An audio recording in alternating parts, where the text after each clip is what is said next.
In 2023, oncologists across America started rationing chemotherapy.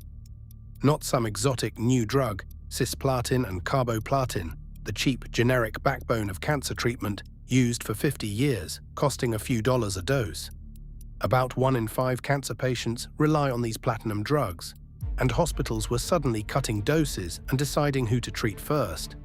How does a country this rich run out of a decades-old drug it makes by the ton? The answer is one of the strangest failures in all of healthcare, and it happens over and over, almost by design. Here's what happened. Late in 2022, FDA inspectors visited a single factory in India, a plant that made a huge share of America's cisplatin. They found serious systemic failures in its quality control. The plant shut down to fix them. And that was it. Because so few companies still make this drug, that one plant going dark was enough to short cisplatin nationwide, and it rippled into carboplatin, the drug doctors reach for next. By the middle of 2023, more than a dozen cancer medicines were in shortage across the market. One inspection, one plant, a nation of patients rationed. So let's answer it like an operator. Why is there always a shortage of some basic, essential drug, and why is it almost never the expensive new stuff? The answer is an economic story, not a science one. The drugs that vanish are the cheapest, oldest, hardest to make generics. And the very thing that makes them great, that they're dirt cheap, is exactly what makes their supply so fragile. Let me show you the trap. This isn't a one-off. There are always a couple hundred drugs in shortage in America at any given moment. One widely used tracker, run by pharmacists at the University of Utah, counted a record 320 shortages back in 2014, then a new all-time high of 323 in early 2024. It's sitting around 227 now. One caveat worth knowing, the FDA keeps its own list and counts far fewer, because it only counts shortages that threaten the national supply. Different rulers, same conclusion, the list never really empties. Now the first surprise, you'd assume shortages hit the expensive in-demand blockbusters. It's mostly the opposite. In a federal analysis of shortages from 2018 to 2023, more than 2/3, about 68%, were generic drugs, the cheap off-patent kind. The pricey brand-name drugs, the ones with fat margins and a single protective company behind them, were a much smaller slice, under 1/3. Shortages fall disproportionately on the cheap commodities.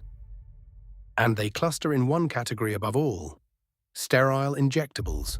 Roughly half of all shortages are these, the drugs given by IV or injection, chemotherapy, anesthetics, saline bags, the emergency medicines on a crash cart. They're harder to make than a pill. They have to be perfectly sterile, and they're often the oldest and cheapest things in the hospital. Hard to make, barely profitable. That combination is the whole problem. So why would being cheap make a drug more likely to disappear? It sounds backwards. It's actually the core of the whole thing. Here's the tell. One 2024 analysis found that the sterile injectables in shortage were, by median price, about 8.5 times cheaper than the ones not in shortage. Let that land. It's not the expensive drugs failing. In that analysis, it was specifically the cheapest ones. Price tracks closely with which drugs are in trouble. And to see why, you have to follow the money down to zero. When a drug loses its patent, generic makers pile in and compete on one thing only: price. That's great for you at the counter, the price craters. But it craters for the manufacturer too, until there's almost no profit left in a vial. And a business with no profit does the rational thing: it stops. Companies quietly exit one by one until a drug a dozen firms once made is down to 2 or 1. The market rewarded the lowest possible price, and the prize for winning is that barely anyone wants to make the drug anymore. And that's exactly where it ends up. By FDA data, roughly 40% of generic drug markets are down to a single manufacturer. One company, one set of factories making the entire country's supply of a drug. So there's no slack in the system, no competitor waiting to pick up the load. When that one maker has a bad day, the nation has a shortage. Which raises the question, What actually triggers the bad day? With the supply this thin and this concentrated, it doesn't take much. A few different shocks can tip it over, and there's nothing behind it to catch the fall. Any one of these does it. A quality problem shuts a plant down, like the chemo factory we started with. A hurricane knocks out the region where the drug is made. Demand spikes faster than a lean factory can respond. And the killer is the last one, because there's usually no second manufacturer and no stockpile sitting in reserve. There's nothing to absorb the hit.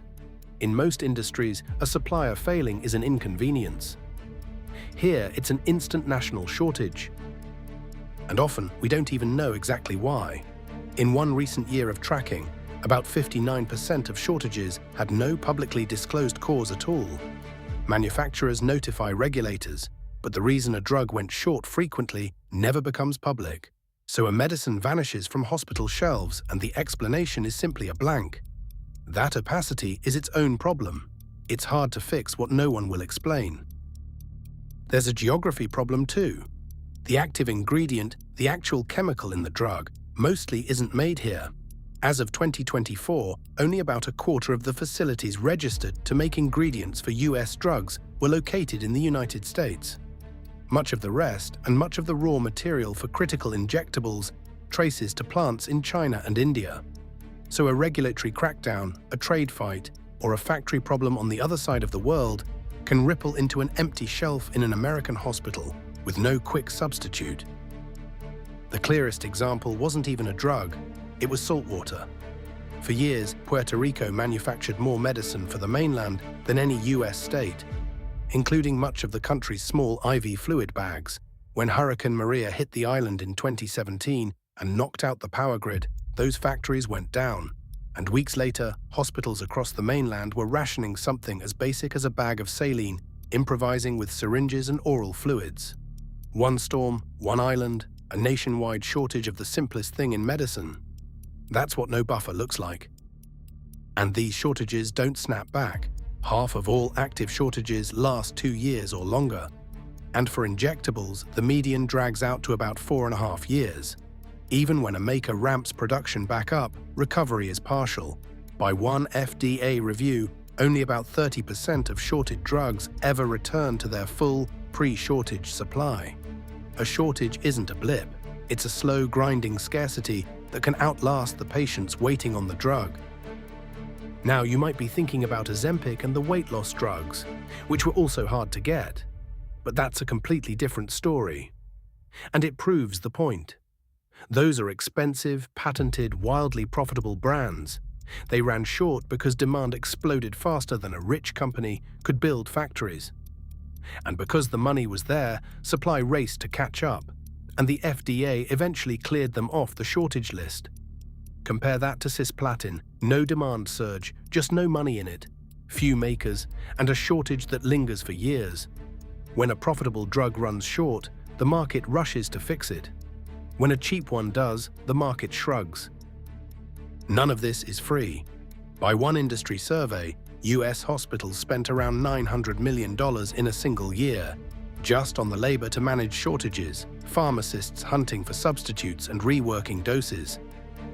More than 40% of hospitals reported medication errors tied to shortages, and in the worst cases, it costs lives. One study of a 2011 shortage of a common emergency blood pressure drug found that patients in septic shock were measurably more likely to die when their hospital was short of it. That's a single study, but it shows the stakes aren't abstract. So what would actually fix it? The proposals all point the same direction, and they cut against a market built to chase the lowest price. Reward manufacturers for being reliable, pay a little more to the ones with strong quality and spare capacity, instead of always buying from the cheapest bidder. Build a buffer stock of essential drugs, the way we keep a strategic reserve of oil, and bring some ingredient making back on shore. None of it is cheap, but the alternative is what we have now, paying rock-bottom prices for a supply that keeps collapsing. So put it together. There's always a shortage of some basic drug because the cheapest, oldest generics earn almost no profit, because that drives all but one or two makers out, so a single plant, often overseas, can be most of the supply.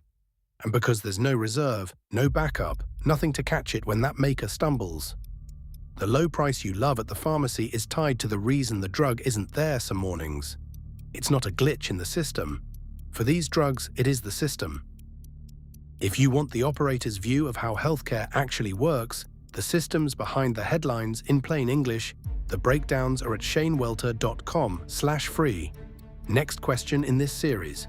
We just touched on it. How does a modern hospital run out of something as simple as a bag of salt water? IV fluids have their own strange, fragile supply chain, even more concentrated than the drugs. That one's next.